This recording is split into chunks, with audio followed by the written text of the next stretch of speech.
Robseco Future Farm. Today's innovations, tomorrow's solutions. Hello and welcome back to the Robseco Future Farm. Here we are standing out at Future Farm, getting really close to the month of July. We're actually filming this here in late June. And I'm here with my brother Scott. We dragged him out from behind the computer. He's got a face for radio, a voice for the written word, and a vocabulary for art. So welcome, Scott. Thanks for joining us. Thanks. I'm here to prove you wrong, but we'll see how that goes. So Scott, we're going to talk a bit today about some of the old, especially one of the old Corn-isms, and that is knee-high by the 4th of July. And as you can see here on June 20-something, we are well beyond the knee-high by the 4th of July. So, yeah. Just a bit. So what I'm curious about is, is it relevant today? But first, let's talk about how long has this been a phrase? Yeah, great question. So, I've done a little bit of research on knee-high by the 4th of July, and it's a lot older than what I ever expected. You can actually find references to knee-high by the 4th of July going all the way back to 1851 in some of the old agricultural reports within the United States. But where you really find the first full set of the phrases is back in an old publication called The Cultivator and the Country Gentleman. So in 1874, they had some references to knee-high by the 4th of July, where they basically just said, knee-high by the 4th of July, as it is said, good corn should be.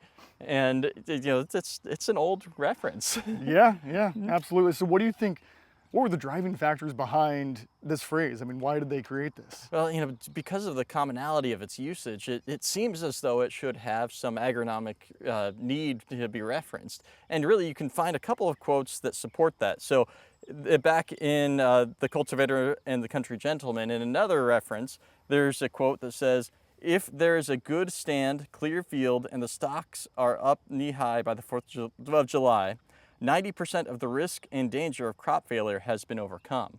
So really what that was a reference to when can we be confident that we're going to get a crop out of our corn. Back in those days, you planted the corn, you cultivate as much as you can, but once the crop is so large, you really can't do much until harvest. And so that was the breaking point of knee-high by the 4th of July, when you knew you'd get some sort of a crop. You'd have a reduced chance of frost. So back in the 1920s, there were a lot of references to knee-high by the 4th of July, referencing the risk of frost. So you need to get to black layer before that point. And really, that's where a lot of that came from. And so agronomically, there's some reference to it, but it's really not, pertinent even back then, because in the 1851 article, it talks about, corn was only knee-high by the 4th of July due to the drought that they had that year. Mm-hmm. Okay, so based on what you said, I think I know the answer to this, but is it still relevant at all today? I mean, hopefully not. There's always going to be exceptions. So, think back to 2019. We had lots of flooding, some really late replant, some really late planting in general. Even this year here in 2025, we have situations in North Dakota, parts of Minnesota, parts of the panhandle of Texas that all received hail within the last couple of weeks. So a lot of corn has been replanted in those areas because of getting terminated by the Great White Combine. So if they can get up to knee-high by the 4th of July, they'll still have some confidence in being able to finish out that crop. But today, we have new germplasm that's been selected for cold emergence tolerance because we have earlier and earlier planting dates. Today we're planting in early April as opposed to starting planting at the end of May and into June. We also have fungicides that help with that early planting, more machinery to help us plant more in a shorter period of time. So really it's not nearly as relevant as it was, even though it wasn't all that relevant back then too. Yeah.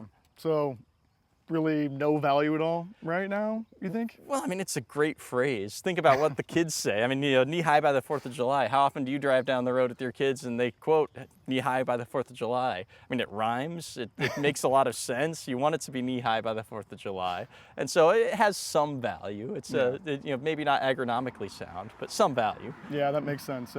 And I've known you for a long time, so I think I know where we're going with this. Do you have any more phrases for us? Yeah, so there are quite a few other Corn-isms that you might hear around. I mean, one of the most popular one is tassels as high as an elephant's eye. Mm-hmm. 6 weeks after the cicada sings, you'll get the first frost.